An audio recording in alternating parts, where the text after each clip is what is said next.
It's Friday. It is. It's nice and crisp out here this morning. Oh, goodness, guys. Marty. Just because you were inside and your tummy's already full doesn't mean you have to be a spitfire out here, bud. He had just chased a sweet gumball over here and he was all frisky, so I guess he got a little full of himself. It's a good thing Stripe loves you. There comes Ruby. Morris is here and got his head pets this morning. Hey, bud. Good boy.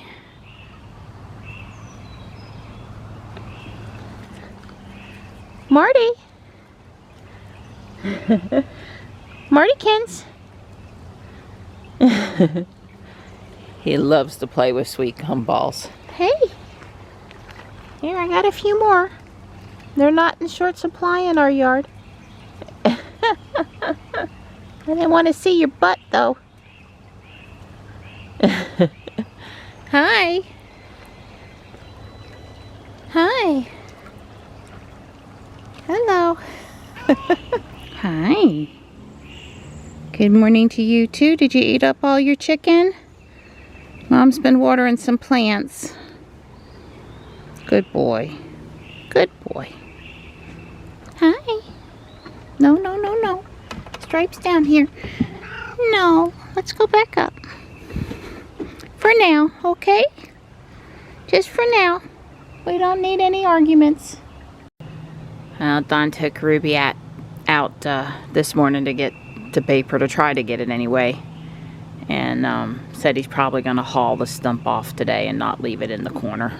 I guess he wanted to see how it felt. It's out of the way, but it's, you know, it is close to the asphalt. Hey, Stripey. Panther's doing good. Hey, bud. Enjoy your chicken. And we're off. And on time. Good morning, Ruby. Yeah, we're suffering in the morning this time of year with the sun. Did you know, though, in the Model X, because of the big windshield, that when the sun's low in the sky like this, you can actually look over the sun visor and see if the light's still red without blinding yourself? I found that out this morning. Although Ruby dings when it's green, and she did that at the last light. It was very helpful. Her dinging, the other cars moving, the intersection clear, you know. Still nice to confirm you can see the light's no longer red.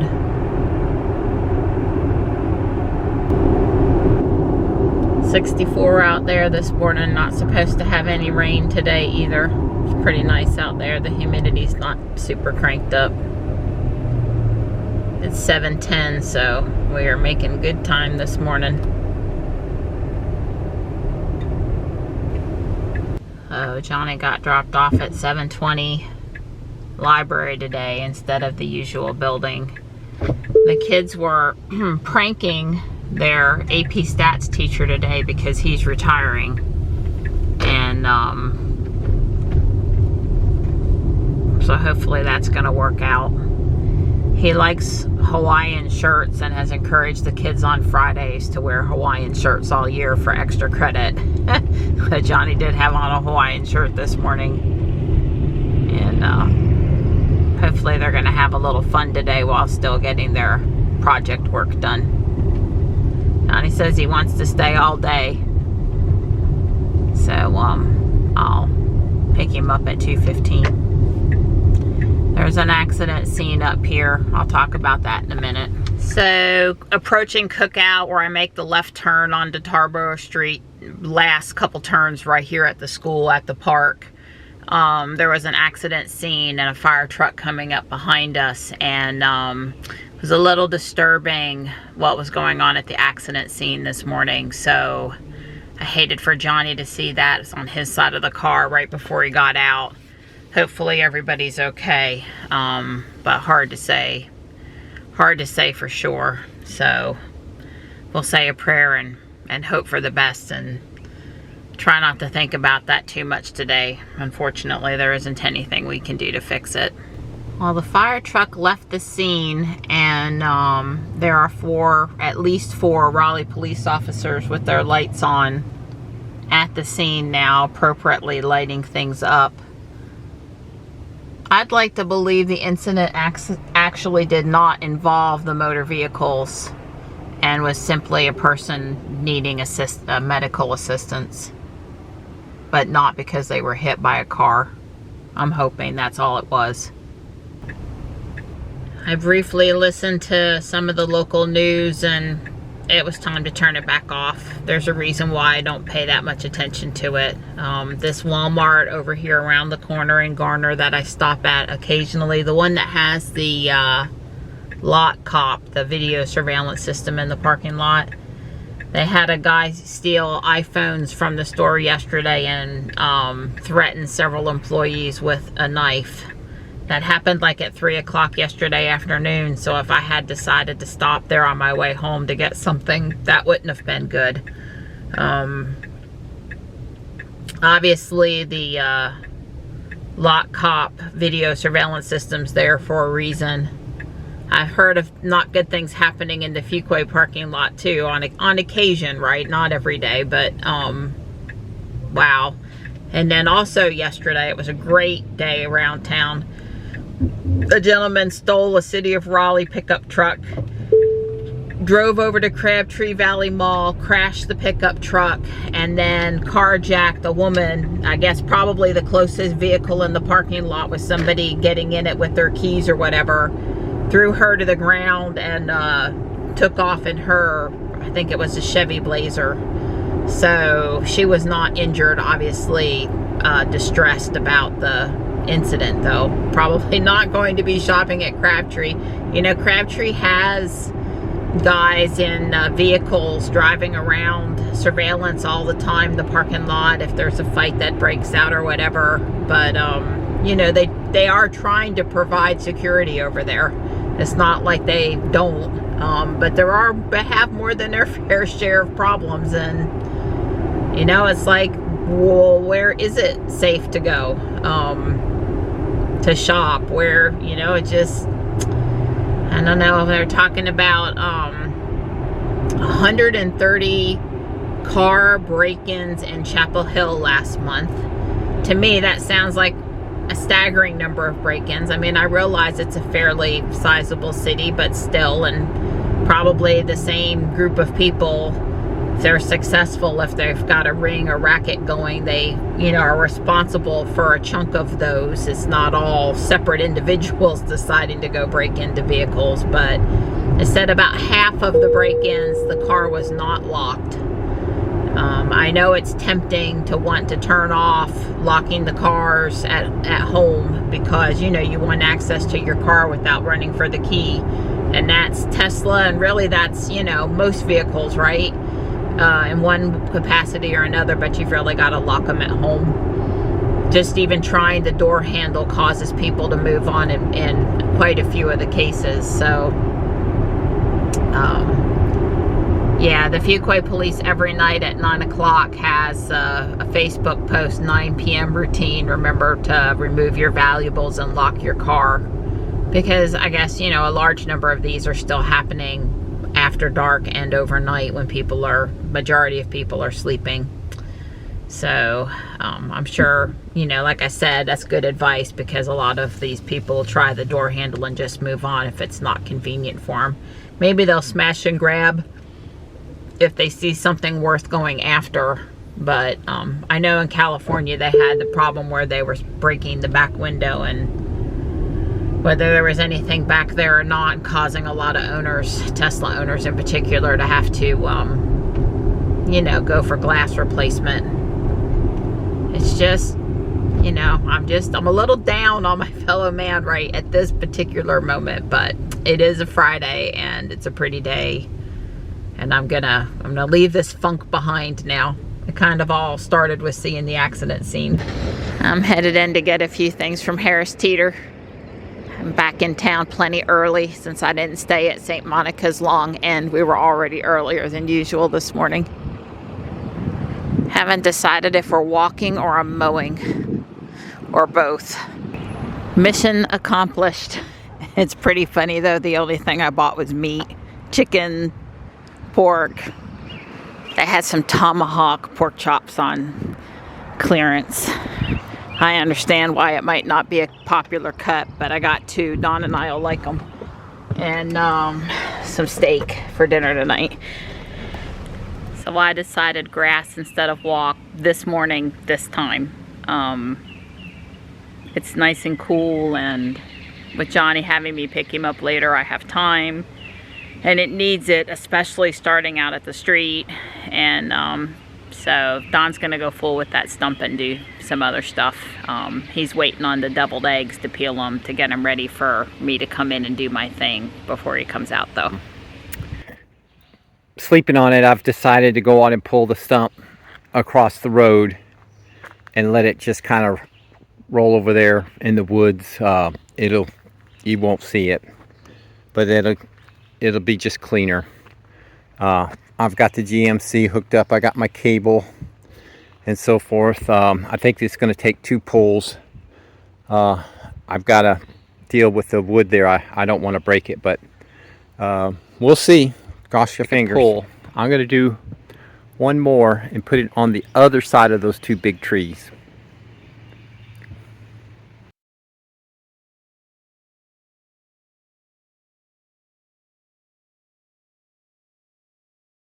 Alright, so there it is. I did a little bit of trenching, not a lot. I got a 2x4, pressure treated 2x4, put a point on the end of it and pounded it down in there, and then I put that other piece of 2x8 over to angle it, because that end kind of just unfinished end, just poking up in the air. It looked a little dicey coming down the driveway, and I think with that little border, extra piece there, kind of bordering a little bit, it doesn't look as precarious. I'm putting the cone here just because I got a cone, and we are going to fill that hole in. It's just I ain't filling it in today. I did screw this piece, drywall screw, so it's pretty solid because it screws into the remaining part of that stump. So anyway, we'll see. I'm the one that's been using the equipment, but you're the one that's getting your video made with the equipment. How does that work? That's just, I want, get all the credit. 2 hours and 15 minutes. Yeah. My watch is telling me. I'm headed inside. I'm done. I need to take care of my nose. I inhaled a lot of dust blowing the cul-de-sac. Hopefully, though, no poison ivy. That I caught. Right. I mowed over some poison ivy. Let's hope I didn't catch any poison ivy. And you go shoot me a video down at the hill since you went ahead and finished. He stayed out here with me. That's right. So he went and did that board down there, so we were finishing up closer together. Yeah, I tidied it up a little bit. Cool. Still not done, but we got a hole we can start filling in now. Okay. Woo! Too bad it's a daggone close. I can't plant a tree. But there are some trees that go upright, like that are known to grow up instead of out. I'll think about it. He'll love that. I think a ginkgo. I like that new Star Wars shirt. That's pretty cool. Pretty cool. Looks like if Tesla were going to make a Star Wars shirt, that's what it would look like. It kind of has the plaid, the geometric design. All that stuff. And it's gray and more gray. Yeah. Yeah, with a little white. Yeah. Well, when you work out in the yard and you've been a good boy, you get deviled eggs. Yeah, I came in and got them. Don had peeled the eggs, and I did the rest of the prep work. So I've got right at it just about an hour. Yeah. So I may collapse for that hour and then get myself in motion again. Sounds good, sweetheart. She did. And she cut the grass really nice and blew everything. It looks so good out there. Thank you. Well, I appreciate you were the one manhandling a stump. So. Yeah, I took care of that. It wasn't like it was easy for you either, but I'm glad it's done. Now I don't have to do that. Right. Over the weekend. Certainly don't want to be mowing the grass on Mother's Day or my birthday. Yeah. Oh, I had forgot about that. I would have. Yeah. If I hadn't already gotten you so many things for your birthday and such, then I might have volunteered to cut the grass for you. Very funny. Yeah, I don't normally do everything all at once. Right. And today was everything, including both sides out at the street. Even, yeah, absolutely. Yeah, I might have given Don one hairy eyeball when I had to walk back for a battery. Well, but it's no different than walking back for the gas can. Yeah. It's no different whatsoever. Either way, at our house, when you got to walk back from the street, it's not good. Right. Yeah, so. Poor kid. Anyway. But I have visions of beef. Oh, yeah, we got the first. Yeah, I took out a prime rib on Sunday so Dawn can have a very easy management of dinner. That's like my favorite thing anyway. And then tonight is porterhouse steaks because Harris Teeter had them. And I haven't figured out tomorrow's meal yet, but beef. I'm having visions of beef just like every other day of the year at our house. That's okay. I enjoy meat. It's gorgeous out there this afternoon, but it is up to 85 degrees, so it's a bit hot out there. I'm watching this video from Monroe Live, and I've had about 5 issues with it in the first 3 minutes. This is not Corey and Sandy, which doesn't mean that the guys here aren't knowledgeable, but I'm curious what would be being said if Corey and Sandy were watching it or doing it. They've got a gentleman on that has a lot of experience in the fire department, and he's developed a device to plug into the charge port of an electric vehicle to quote unquote disable the vehicle to keep firemen safe. And of course, we want first responders to understand that EVs need to be handled differently if there are fires concerned than a gas vehicle would be. But, you know, there's just ways to handle battery fires versus gas fires or whatever. I totally want first responders to be safe. And if this device will genuinely help, that's fine. But first off, he held it up and it's got the, what was it, the J1772 plug. Yeah. And he said almost all EVs in the U.S. use this plug. Well, I lost a little respect for him there because that's just simply not true. Most EVs in the U.S. are Teslas and they have the Tesla plug.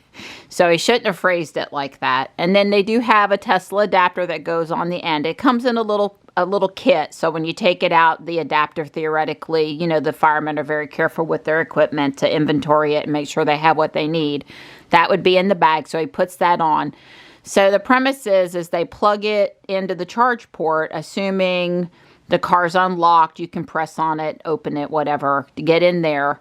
And then you can't put the car in drive anymore. Well, okay, but why is that more important with an EV than it is with a gas car? I mean, I'm sure the fireman can reach in with the gas car and remove the key and then, well, at least on some of the older vehicles that actually still have keys, but my dad's Toyota Avalon had a push start button, so I don't know what you do there to disable that car.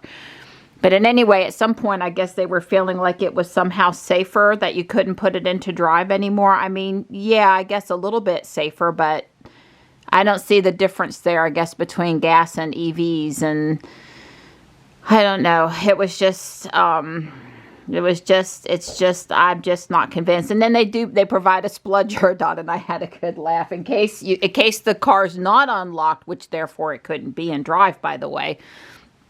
They have a way that you can pry open the charge port doors so that you can insert this device into the charge port to then prevent the car from going into drive.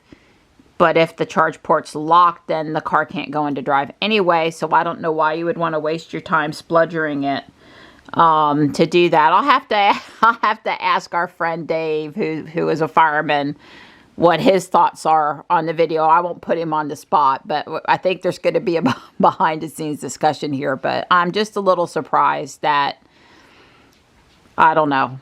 We'll watch the rest of it. They're fixing to show how to use it on an F-150 Lightning. Well, basically, you find the charge port. I mean, I guess for firemen, it is a little, you know, all the gasoline used to be at the back underneath the license plate, and now it's either on the left rear or the right rear of cars, right? When you pull up to the pump, it probably is a little confusing, like, okay, which EV is in this accident today, and where the heck is the darn charge port on this one, right? All the Teslas are in a standard spot for Tesla, but then, you know, all the like Leaf is up front in the center and the F-150 Lightning is up front in the left, and they're not in consistent places. So I don't know. Somebody explained to me the real benefit of this. I mean, the right thing for first responders to do was to get into under the hood on the Tesla and pull the what do you call it? The quick release, the disconnect. Yeah, I mean, and Tesla has a lot of literature for the firemen. There's a whole first responder site and everything. I don't know about the other manufacturers, but Tesla for a long time now has had that information, and I'm sure some of it's applicable to other EVs and how you would handle things. But so I don't know, why slow the firemen down with this device when they should be really going and pulling the disconnect. So okay, it's a Rivian, not an F-150. Sorry. Well, you sure are sprawled out and comfy. You gonna help me? I did feed you. I did. So I'm gonna work on Legos for a while, duh. And yesterday, I worked on 6205. This is, and I'm looking at the free online instructions, a V-Wing fighter. It has R4P17 in it. Nighttime, you're bumping my hand while I'm videoing. And then, oh, now I have more assistance. So I also happen to have 7915 Imperial V-Wing Starfighter, and it has a very funky R2-D2, but not, and then this black minifigure. I don't think I have either of the minifigures, but you know, I need to go through my stash. Anyway, I'm going to work on putting that back together. All the parts are in this bag, and I think I can get the ship back together pretty good, maybe minus a sticker. So that's what's up next with apparently help. Hi, bud. I have more help right outside the door too. Or at least I did. There's Tux. And I don't know, Stripe and Marty were close a few minutes ago, although I don't see them right this particular minute.